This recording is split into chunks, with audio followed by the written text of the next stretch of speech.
আসসালামু আলাইকুম। আজ আমরা পুরো জাতি একসঙ্গে স্মরণ করছি এমন একদিন যা এদেশের ইতিহাসে গভীর ছাপ রেখে গেছে। 5ই আগস্ট শুধু একটি বিশেষ দিবস নয়, এটি একটি প্রতিজ্ঞা, গণজাগরণের উপাখ্যান এবং ফ্যাসিবাদী শাসন থেকে জাতির পুনর্জন্মের দিন। আজ আমি গভীর শ্রদ্ধার সঙ্গে স্মরণ করছি 1971 সালের স্বাধীনতা যুদ্ধের সকল বীর মুক্তিযোদ্ধাদের, যাদের আত্মত্যাগে আমরা পেয়েছি স্বাধীন সার্বভৌম বাংলাদেশ। 1971 সালে সাম্য, মানবিক মর্যাদা ও সামাজিক ন্যায় বিচার প্রতিষ্ঠার লক্ষ্যে এদেশের জনগণ সশস্ত্র মুক্তিযুদ্ধে অংশগ্রহণ করেছিল। লাখো প্রাণীর বিনিময়ে একটি স্বাধীন রাষ্ট্র প্রতিষ্ঠা হয়েছিল।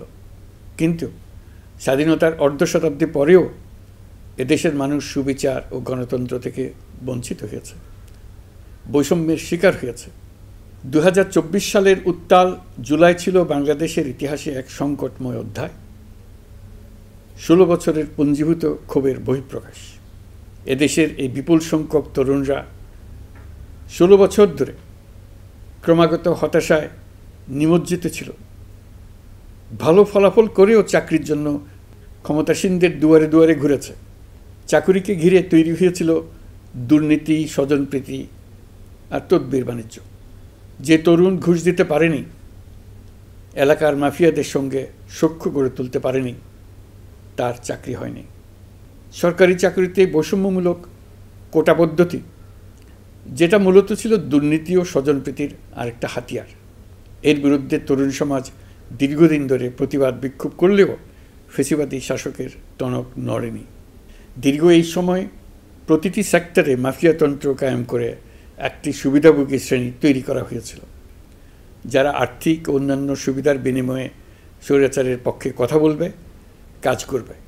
স্বৈরাচারের পক্ষের সঙ্গী হলেই তার চাকরি হবে, কাজ মিলবে।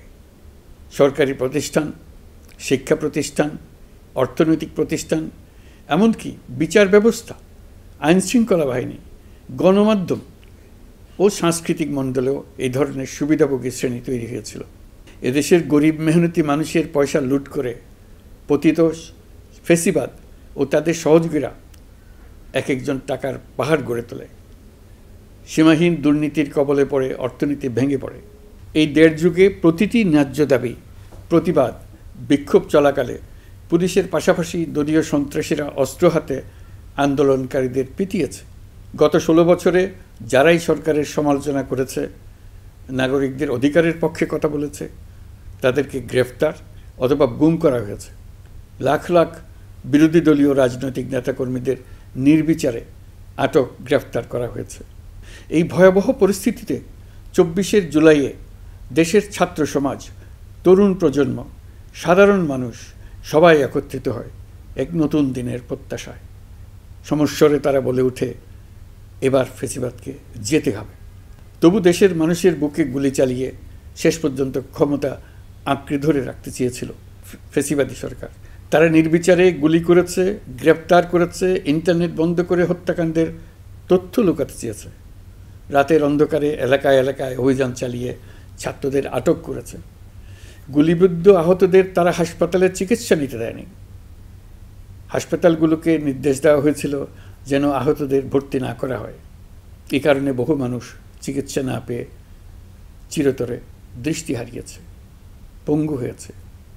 আজ জুলাই গণ অভ্যুত্থান দিবসে আমি জাতির সূর্য সন্তান জুলাই শহীদদের গভীর শ্রদ্ধার সঙ্গে স্মরণ করছি, তাঁদের আত্মার মাগফিরাত কামনা করছি। জুলাইয়ে যারা আহত হয়েছেন, চিরতরে পঙ্গু হয়েছেন, দৃষ্টি হারিয়েছেন, জাতির পক্ষ থেকে আমি তাদের প্রতি শ্রদ্ধা ও কৃতজ্ঞতা জানাচ্ছি। এই জাতি আপনাদের কাছে চিরকৃতজ্ঞ থাকবে। গত বছর ডিসেম্বর মাসে জুলাই গণ অভ্যুত্থানে শহীদ পরিবার ও আহতদের কল্যাণ ও যাবতীয় বিষয়াদির প্রশাসনিক দায়িত্ব মুক্তিযুদ্ধ বিষয়ক মন্ত্রণালয়ের উপর ন্যস্ত করা হয়েছে। এখন পর্যন্ত 836টি শহীদ পরিবারের মধ্যে 775টি শহীদ পরিবারকে মোট 98 কোটি 40 লাখ টাকার সঞ্চয়পত্র ও মাসিক ভাতা বাবদ ব্যাংক চেক দেওয়া হয়েছে। অবশিষ্ট যারা আছেন তাদেরও কয়েকটি বিষয় নিষ্পত্তি সাপেক্ষে সঞ্চয়পত্র দেওয়ার প্রক্রিয়া চলছে। এর পাশাপাশি আহত 13,800 জন জুলাই যুদ্ধকে 3টি ক্যাটেগরিতে নগদ টাকা ও চেক বাবদ মোট 153 কোটি 4 লাখ টাকা প্রদান করা হয়েছে। এর মধ্যে 78 জন অতি গুরুতর আহত জুলাই যোদ্ধাকে সিঙ্গাপুর, থাইল্যান্ড, তুরস্ক এবং রাশিয়ায় উন্নত চিকিৎসার জন্য পাঠানো হয়েছে এবং চিকিৎসা ব্যয় বাবদ এ পর্যন্ত 97 কোটি 50 লাখ টাকা ব্যয় হয়েছে। জেলা উপজেলা পর্যায়ে সকল সরকারি হাসপাতাল বা ক্লিনিক বা স্বাস্থ্যকেন্দ্র, মেডিকেল কলেজ হাসপাতাল এবং সরকার কর্তৃক নির্ধারিত বিশেষায়িত হাসপাতালগুলোতে সকল শ্রেণীর আহত জুলাই যোদ্ধাদের অগ্রাধিকার ভিত্তিতে বিনামূল্যে চিকিৎসা সেবা দেওয়ার সিদ্ধান্ত হয়েছে। সরকারের পক্ষ থেকে জুলাই শহীদ ও আহতদের জন্য আরও নানা উদ্যোগ নেওয়া হচ্ছে। তবে জুলাইয়ের মহানায়কদের আত্মত্যাগ তখনই সার্থক হবে যখন এই দেশকে আমরা একটি সত্যিকারের জনকল্যাণকর দেশ হিসেবে গড়ে তুলতে পারব। আজ আমরা কেবল অতীত স্মরণ করতে আসিনি, আমরা একটি শপথ গ্রহণ করতে এসেছি। শপথ এই, আমরা কোনো ধরনের নিপীড়নের কাছে মাথা নোয়াব না। আমরা প্রতিষ্ঠা করব একটা জবাবদিহিমূলক, মানবিক, গণতান্ত্রিক এবং বৈষম্যহীন রাষ্ট্র, এমন রাষ্ট্র যা সবসময় জনকল্যাণে কাজ করবে। জুলাই শহীদদের আত্মত্যাগ আমরা বৃথা যেতে দেব না। তাদের আত্মত্যাগই হবে আমাদের পথ চলার প্রেরণা, তাদের স্বপ্নই হবে আমাদের আগামী বাংলাদেশের নির্মাণ রেখা। আজকের এই দিনে এটাই হোক আমাদের শপথ। মহান আল্লাহ আমাদের সহায় হন। আল্লাহ হাফিজ।